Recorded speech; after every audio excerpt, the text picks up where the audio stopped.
No More Heroes time yet again. Let's look at some of the websites out there that can help us to get some inspiration, some ideas, and analyze the UX of sites that are not using big old hero banners.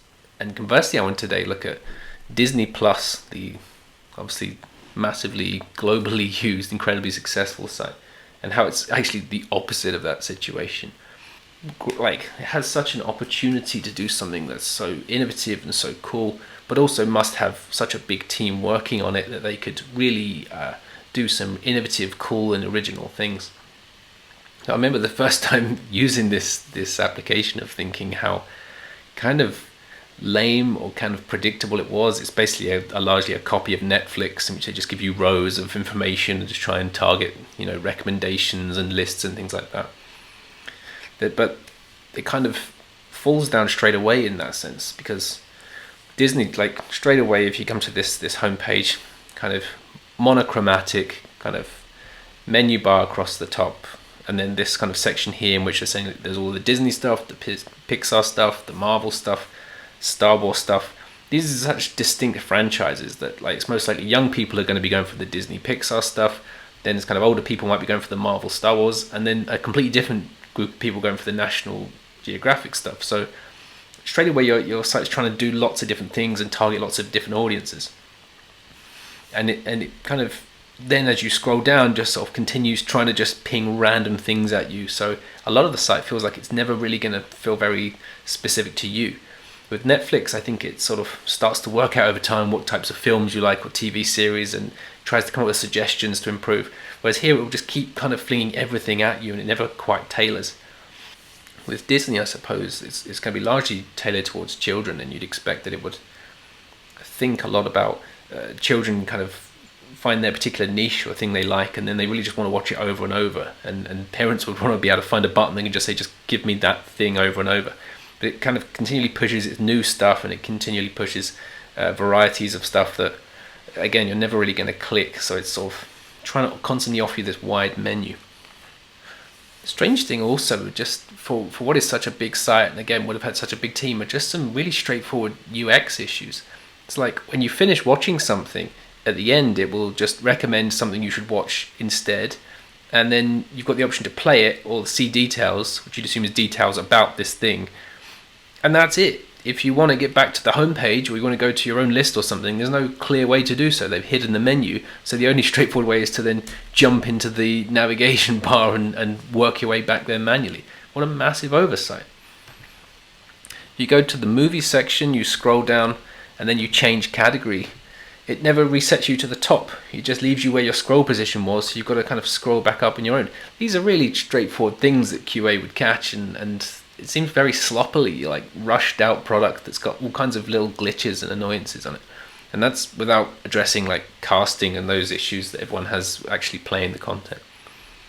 I suppose overall the thing that's disappointing is so many projects involve you having to try and make something uninteresting interesting, or try and gain inspiration out of something that's quite flat. The amount of people who've had to do brochure websites for scientific research institutes or for hardware stores or things like that, and they've had to take very flat, dull imagery and try and present it in interesting ways to try and kind of make a beautiful website that's lacking in imagery or anything actually particularly interesting.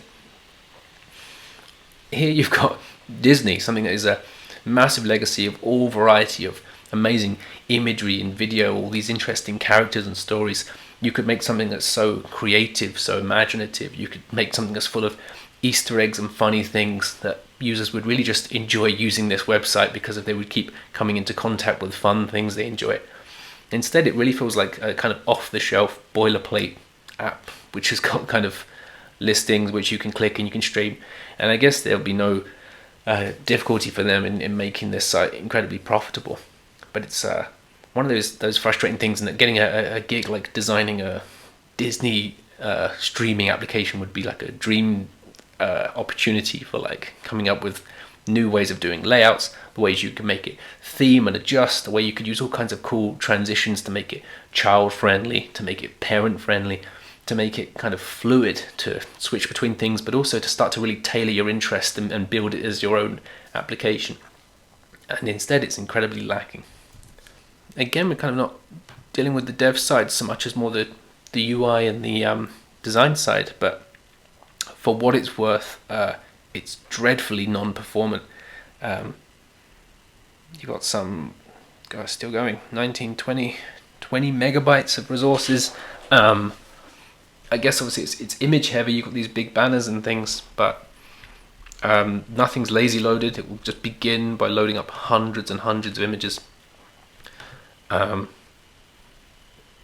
mean, in JavaScript alone, you've got 2 megabytes on the bundle, and then the vendors being another 800 kilobytes, a bunch of other things. I guess there's a lot of analytics and checking things, so you've just got, 3 megabytes in JavaScript to do really not a large amount. I don't know whether there's React or some framework here, but you're kind of meaning that the site is kind of quite poor in terms of performance, loads quite slowly. And this is after I've loaded it a few times, so it's taking a full minute to load all the content.